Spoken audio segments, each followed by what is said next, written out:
ஒரு முக்கியமான வரலாற்று செய்தி, இந்த நினைவு கூறலாக சொல்கிறேன். இந்திய கம்யூனிஸ்ட் கட்சியினுடைய மாபெரும் தலைவர்களில் ஒருவராக இருந்த தானா பாண்டியன் ஒரு இன்டர்வியூவில் சொல்லியிருப்பார். என்னென்னா, அப்போ தான் எம்ஜிஆர் கட்சி ஆரம்பித்த டைம்.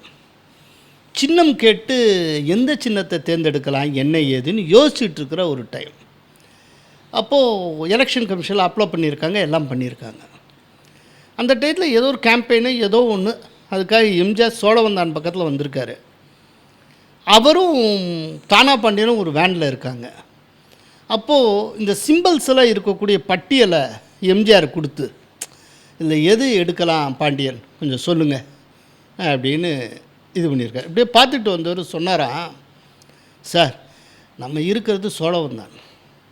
சோழவந்தான் வெற்றிலைக்கு ரொம்ப புகழ் பெற்றது.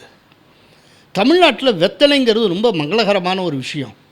எல்லாருடைய குடும்பத்துலேயும் எல்லாருடைய முக்கிய நிகழ்வும் வெத்தலை இருக்கும். அதனால் இங்கேயும் இந்த இலை இருக்குது, பேசாமல் இந்த 2 இலை ரெட்டை இலையை வச்சுக்கோங்க சார் அப்படின்னாராம். ஸோ இந்த ரெட்டை இலையை தேர்ந்தெடுக்கணும் அப்படிங்கிற ஐடியாவை தானா பாண்டியன் ஃப்ளோட் பண்ணதே சோழவந்தானில் வச்சு. எம்ஜிஆர் அந்த முடிவுக்கு வந்ததும் சோழவந்தானில் வச்சு. இது தானா பாண்டியன் சொல்லி